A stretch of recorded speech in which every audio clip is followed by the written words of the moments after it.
Hi everyone, welcome to my channel. I am ChandlerKnowsBest.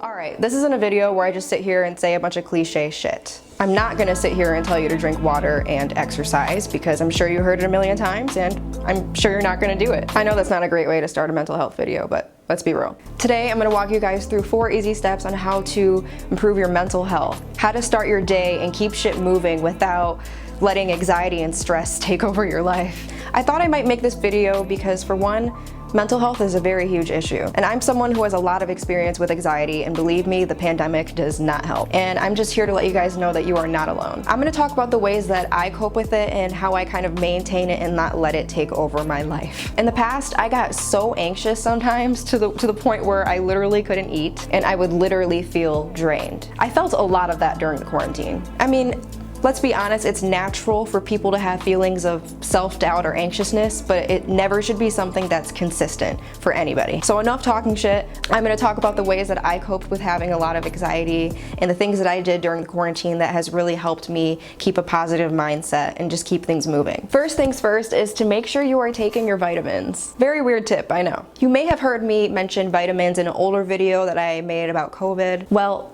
in case you didn't know, vitamins aren't just essential for your health, but for your mental health as well. Last year, I used to get really anxious at work, so I started taking Spirulina every morning. So I would just take that with my vitamins, and then gradually I started to notice a difference in my mood when I went to work. Another vitamin that helped me a ton is vitamin B complex. It has all the B's from what I know. And literally when I first took the pill, I felt so energized and I was just immediately ready to get shit done. And that's the feeling that I want to feel every morning. So now I take B complex every morning when I wake up, along with a lot of other vitamins that just help me stay healthy and avoid the virus. Simply having a daily vitamin routine has helped me feel a lot better about myself compared to how I felt before I wasn't up to date with my vitamins. Like, the way I felt then and now is like night and day. Currently, for my emotional and mood health, I am taking Holy Basil. My sister, who is a physician assistant at a psychiatry clinic, she recommended that I take Holy Basil twice a day. And what's really cool is you don't need a prescription for it. You can just simply get it over the counter. I ordered mine off of Amazon. In short,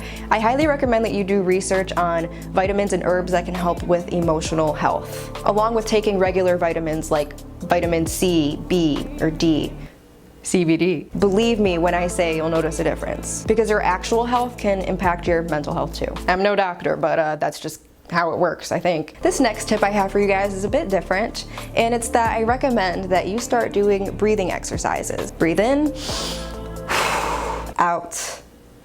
Let the bullshit out. Breathing exercises is a great technique that I use to sort of bring myself back to reality when I'm feeling a little anxious. A lot of times my anxiety can affect my performance when it comes to speaking up in a meeting or honestly having a very regular conversation. So one method I would use sometimes while I was at work is I would just go to the bathroom, take a minute, do some breathing exercises, and then I would come back out and be ready for the meeting or my demo, whatever it is that I was worried about. I think that it is a great way to just simply help clear your head and not let your mental, whatever it is you're dealing with, for me it's anxiety, it's a great way to just not let that take over. Because a lot of times when I open my mouth and I'm anxious, God knows what's gonna come out and it's gonna sound really crazy. So if you just sit there and breathe for a second, then speak, then whatever comes out is likely to be a little more thought through and clear, I guess.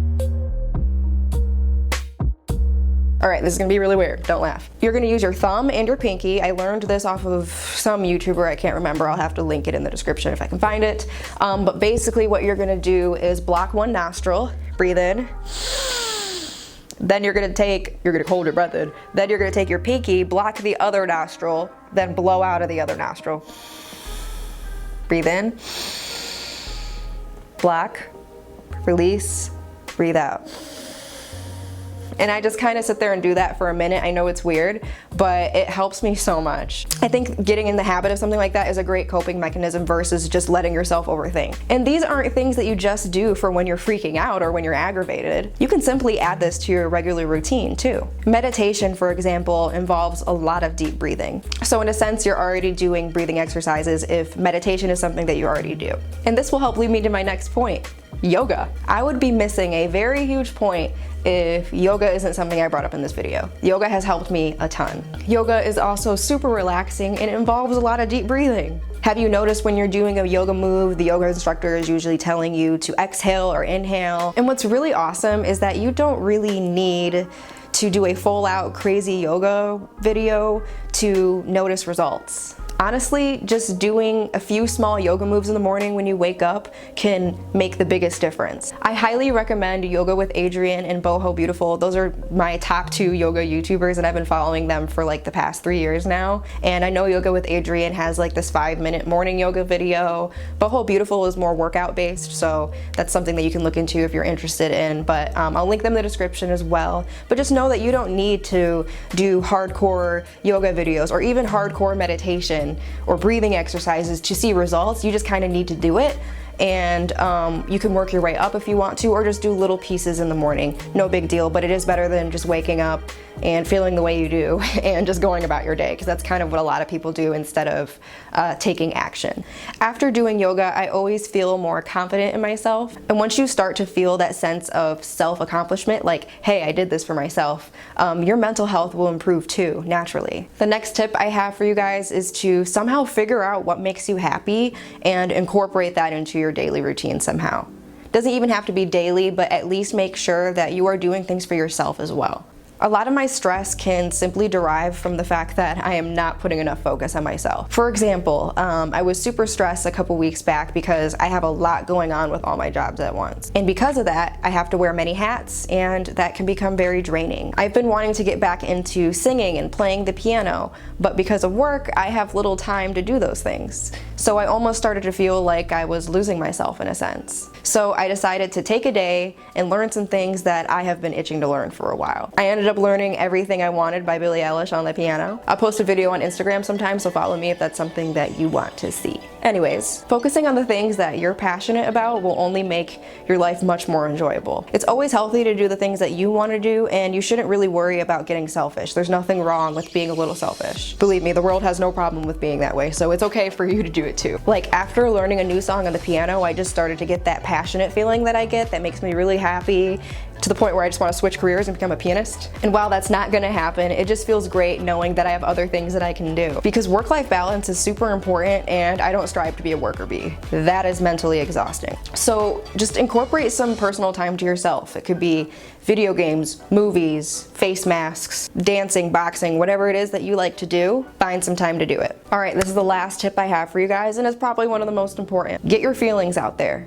Be real. Believe me when I say that it's important that you're not bottling up your emotions, because that can create a lot of buildup. I used to like to keep my emotions to myself. I don't like being seen as someone who's dramatic. I don't want to stress out other people because I know other people have a lot on their plate too. I just had this fear of pretty much being an inconvenience on someone just for spilling out my feelings. So a lot of times I would keep the way I felt to myself, which would honestly then lead to conflict in some way. All it took is for the right person to say the wrong thing at the right time, and then I explode. And when that happens, you're fucked. So there's great ways to avoid these things from happening, and there's 2 ways to do it. You can either vocalize it or get your thoughts on paper. Vocalize your feelings to someone you know who you're comfortable with. And when I say vocalize your feelings, I mean try to give every detail of how you feel and why to a single person. Just spill your thoughts out, and I promise you, you will feel a lot better. It's always reassuring when you talk to someone about your problems and they just don't bash you, they don't judge you. They kind of just listen and then maybe give their feedback in a way that's understanding and helpful. Like, conversations like that has literally saved me from so many situations. And I know it can help a lot of you. Something I like to do when I'm feeling aggravated or I'm about to reach my breaking point and I'm trying really hard to avoid reacting to it, I call my dad. Find somebody that you're comfortable with. Maybe it's a family member, friend, grandparent, loved one, whatever, and just say, hey, when you have time, can we just have a personal conversation? And if they're not an asshole, hopefully they say yes. Just talk about it and bring your feelings into the open. Because once it's out there and someone is aware that you're feeling that way, it becomes more apparent to want to fix the problem because it's out in the open and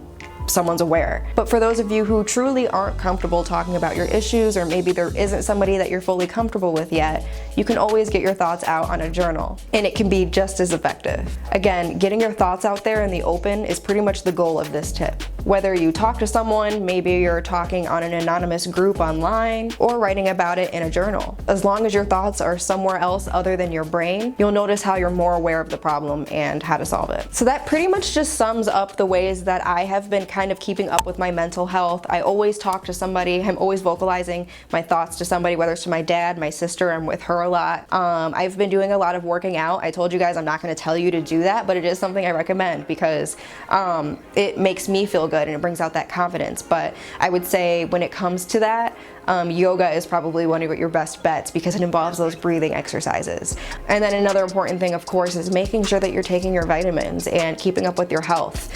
If you're not physically healthy and you're literally just sitting around and eating nothing but processed foods, which is the last thing you should be doing at a time like this, I would imagine things are a bit rough up there. And what's funny is I never really thought mental health was an issue. I used to always kind of belittle the problem. I would always see things on social media of people making posts about mental health awareness, all this stuff. I'm like, what are these people talking about? Like, I'm fine. I don't know. Y'all are sensitive. That's what I'm thinking about people. I'm thinking everybody's just sensitive.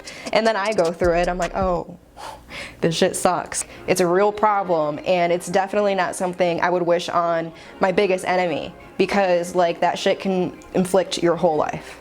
But I want to let you guys know that it is possible to bring yourself out of that because sometimes it can feel like it's impossible and you can feel like you're alone. So just know that you're not. So that sums up what I wanted to talk to you guys about today. If you're interested in seeing a little bit more of myself, you can go on my Instagram. My Instagram is chandler.keys. I'm also on Twitter as well. You can find me at ChandlerKeys. And if you haven't already, please click the subscribe button. I've been trying to grow my channel and be consistent. It's a little hard, but just bear with me. There will be more videos coming soon. Make sure you click the like button. Thank you guys for watching, and I will see you guys in a couple weeks.